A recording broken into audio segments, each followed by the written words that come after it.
Saludos, licenciada. En estos momentos daré parte de la doctrina de la personalidad moral del Estado de Jean Davin.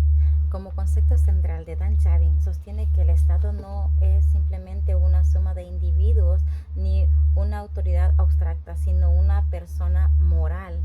Esto significa que el Estado posee una existencia propia distinta de lo de sus gobernantes o ciudadanos. Actúa como sujeto de derechos y obligaciones en el ámbito jurídico. Su personalidad moral le permite ser responsable y ejercer funciones con continuidad más allá de los individuos que lo integran. Dan Tobin, en su obra doctrinal general del Estado, Elementos de la filosofía política, en 1939, desarrolla la idea de que el Estado no es únicamente una organización jurídica o un aparato de poder, sino que posee una personalidad moral propia.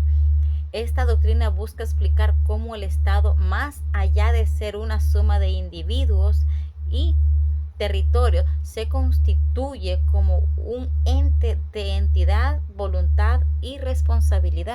Entre los aspectos que favorecen a la doctrina de Davin, el Estado como persona moral real, Davin sostiene que el Estado no es una mera suma de individuos, sino una realidad nueva, moral y jurídica, orientada hacia un fin superior, el bien público. Esto le da coherencia y unidad más allá de la voluntad de individuos, porque el Estado es comunidad de hombres, dominada por la idea de un fin superior que es la causa de su unión. Y esto lo vemos enmarcado en la página 133.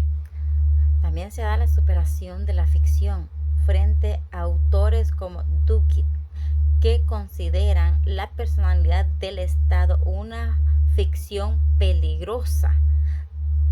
Davin afirma que la personalidad moral es una realidad científica y sociológica, no una construcción arbitraria, y que la realidad del Estado es una realidad moral. No toda realidad es física, exclusivamente material. Y esto lo vemos enmarcado en la página 134. Entre los fundamentos de derechos y obligaciones, si el Estado es realmente persona, puede ser sujeto de derecho en pleno interno e internacional, garantizando la comunidad de compromisos y responsabilidades más allá de los individuos que gobiernan. Por sí mismo, directamente, el ser moral unificado e incorporado es sujeto de derecho. Y esto lo vemos enmarcado en la página 137, los fundamentos de la doctrina. Como unidad superior, el Estado se concibe como una entidad que trasciende a la sociedad civil y garantiza la vida colectiva. En la imputación jurídica es un centro de imputación de actos, lo que implica que las acciones realizadas en nombre del Estado se atribuyen a él como persona jurídica. Y en la autonomía moral, el Estado tiene fines propios, bien común, orden social, justicia, que justifican su existencia y diferencian sus actos de los particulares. Y entre los grados de perfección de la personalidad moral, Davin reconoce que la personalidad moral del Estado puede ser más o menos desarrollada según la participación ciudadana y la organización institucional. El Estado parlamentario sería un ejemplo de persona moral perfecta.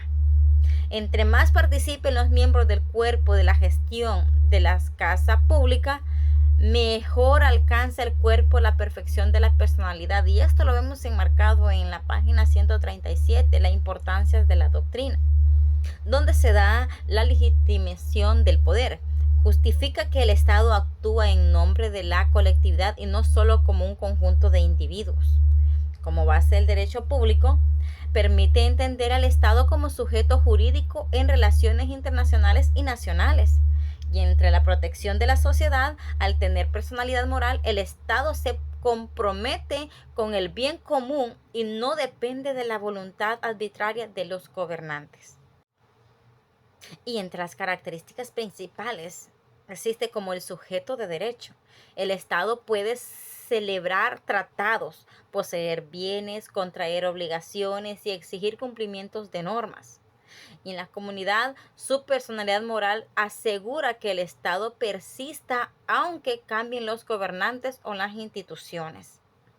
Y las responsabilidades, al ser personal moral, el Estado responde por sus actos frente a la comunidad internacional y frente a sus ciudadanos.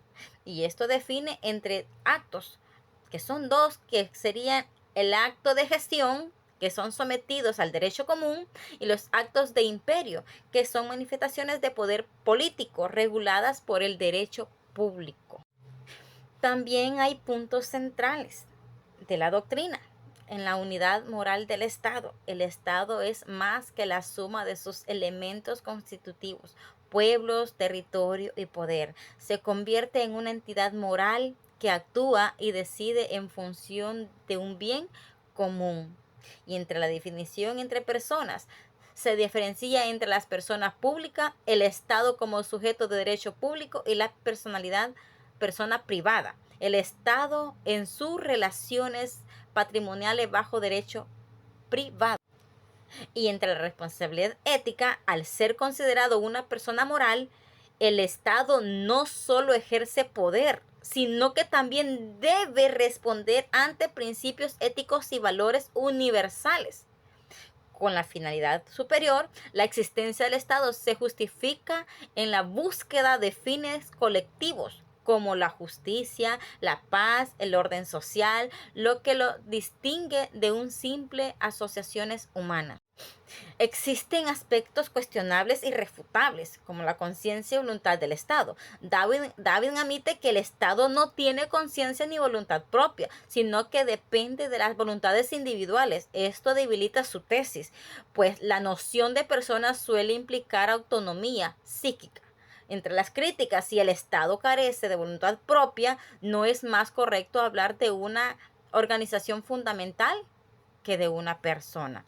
Y entre la subordinación de la persona moral, David reconoce que la personalidad del Estado es distinta y subordinada a la del individuo humano, ya que los derechos fundamentales como los de la familia o la responsabilidad moral plena no pueden trasladarse al Estado. Y esto tiene críticas también. Esto sugiere que la personalidad moral del Estado es derivada y limitada, lo que podría reforzar la tesis de que es más una construcción técnica que una realidad plena. Y los riesgos que esto conlleva de la autoritación, riesgos de absolutización.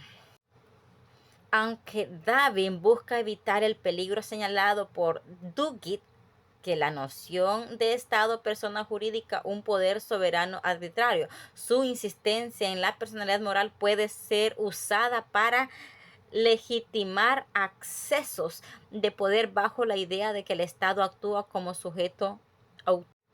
En síntesis, sobre crítica, la doctrina de Jean Darwin aporta una defensa sólida de la personalidad moral del Estado como realidad científica y sociológica necesaria para explicar su unidad, continuidad y capacidad de ser sujeto de derecho. Sin embargo, su propia admisión de que el Estado carece de conciencia y voluntad propias y que su personalidad es subordinada a la del individuo abre espacio para cuestionar si realmente se trata de una realidad plena o más bien de una construcción conceptual útil. En síntesis, Jean Bovin concibe al Estado como una persona moral y jurídica capaz de actuar con autonomía y continuidad y responsabilidad, lo que fundamenta su papel para garante del orden social y del bien común. En síntesis, la doctrina de Darwin coloca al Estado en un plano ético y filosófico, reconociendo como sujeto moral que trasciende lo jurídico y lo político.